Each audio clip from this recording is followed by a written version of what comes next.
রাখতে বলেন 71 মুক্তিযুদ্ধের ইস্যুগুলোর ব্যাপারে আমি ওনার সম্মানিত শহীদ রাষ্ট্রপতি জিয়াউর রহমান, ওনার পিতা, ওনার প্রয়াত মা যিনি আমাদের জোটের নেত্রী ছিলেন, শ্রদ্ধার সাথে বলেছি যে উনাদের রাজনৈতিক যে বিশ্লেষণ কার্যক্রমের মধ্যে উনার প্রশ্নের জবাব আছে। 79 এর পার্লামেন্টে শহীদ রাষ্ট্রপতি জিয়াউর রহমানের জীবদ্দশায় যারা পূর্ব পাকিস্তানের সময় অখণ্ড পাকিস্তানের পক্ষ নিলেন, এরকম 14, 15, 16 জনের নাম আমরা দিতে পারবো। তাদেরকে উনার পিতাই প্রধানমন্ত্রী করেছেন, শাহজুর রহমানকে প্রেসিডেন্ট করেছেন, আব্দুর রহমান বিশ্বাসকে, প্রচুর এমপি ছিলেন, মন্ত্রী ছিলেন। এই প্রশ্নের জবাব উনি তাদের কাছ থেকে নেবেন।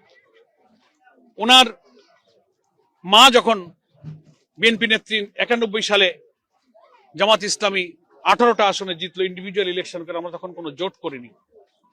সেই নির্বাচনে আওয়ামী লীগ এবং বিএনপির আসন সংখ্যা এমন হয়ে দাঁড়ালো যে জামাত ইসলামের কাছে 18টা আসন ছিল, জামাতের সমর্থন ছাড়া কেউ আর সরকার করতে পারে না। দুই দলই তখন, আমাদের অধ্যাপক গোলাম আজম সাহেব ছিলেন আমাদের আমির, ওনার নাগরিকত্ব অন্যায়ভাবে বাতিল করা হয়েছিল। সেই ব্যক্তির মগবাজারের বাসায় জামাতের কাছে বিএনপির সিনিয়র নেতাদেরকে পাঠিয়েছিলেন, আওয়ামী লীগের নেতাদেরকেও পাঠিয়েছিলেন। জামাত সেদিন বাংলাদেশের রাজনীতি, তার ভবিষ্যৎ, ফারসাইটনেস সবকিছু চিন্তা করে আমরা আধিপত্যবাদী শক্তির হাতে দেশটা চলে না যাক, সেই বিবেচনায় আমরা বাংলাদেশ জাতীয়তাবাদী দলকে সরকার গঠনের জন্য জামাতের 18 জন এমপির নিঃশর্ত সমর্থন আমরা দিয়েছিলাম। মানুষ একটা দলকে সরকার গঠনে সাহায্য করে, সেখানে মন্ত্রী চায়, পদ চায়, পদবি চায়, নানান জায়গায় তারা অংশীদারিত্ব চায়। উইদাউট শেয়ারিং দ্য পাওয়ার, আমরা কোনো শেয়ারিং না করেই নিঃস্বার্থভাবে কোনো কিছুর বিনিময় ছাড়াই আমরা দেশ জাতিকে ইসলাম এবং আধিপত্যবাদ বিরোধী শক্তির পক্ষই মনে করে আমরা সেদিন বেগম জিয়াকে সরকার গঠনে সাহায্য করেছিলাম। তাই আমি আজকে বলেছি, এই প্রশ্নের জবাব ওনার আম্মার কাছে উনি জিজ্ঞাসা করতে পারতেন যে কেন সেদিন জামাত ইসলামের কাছে গেলেন, যাদেরকে আপনি 71 ইস্যুতে অপরাধী মনে করেন। ফলে এটা শেখ মুজিবুর রহমান, যাকে বাংলাদেশের স্বাধীনতার স্থপতি বলা হয়, তিনি জীবিত অবস্থায় এটাকে তিনি সমাধান করে গেছেন। ইট ওয়াজ ডিসাইডেড ম্যাটার।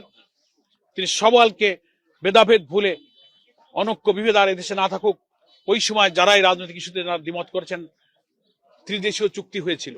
আপনারা সাংবাদিক, আপনারা জানেন, তখন পাকিস্তানের পররাষ্ট্রমন্ত্রী ছিল আব্দুল আজিজ, ভারতের পররাষ্ট্রমন্ত্রী ছিল শরণ সিং, বাংলাদেশের পররাষ্ট্রমন্ত্রী ছিল ডক্টর কামাল হোসেন।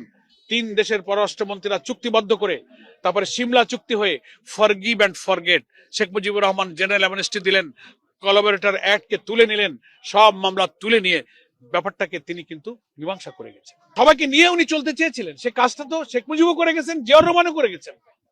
এখন পলিটিক্যাল ব্যাড ইন্টেনশনে যদি আবার আপনারা সেই 71কে ইউজ করেন, তাহলে কি হলো?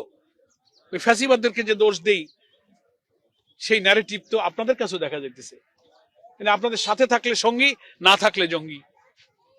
এটা কি চ্যালেঞ্জ হিসেবে মনে আমি কোনো চ্যালেঞ্জ মনে করি না, বরং এতে জাতি সত্য খুঁজে পাচ্ছে যে কারা রাজনীতিতে প্রতারণা করে, অসত্যের আশ্রয় নেয়, ধোঁকাবাজি করে, আদর্শ চরিত্র নৈতিকতা দিয়ে রাজনীতিকে মোকাবেলা করতে যারা ব্যর্থ হয়, তারা এই সমস্ত ভোতা হাতিয়ারকে রাজনীতিতে ব্যবহার করে। এই সুবিধাটা আমাদের হইতেছে।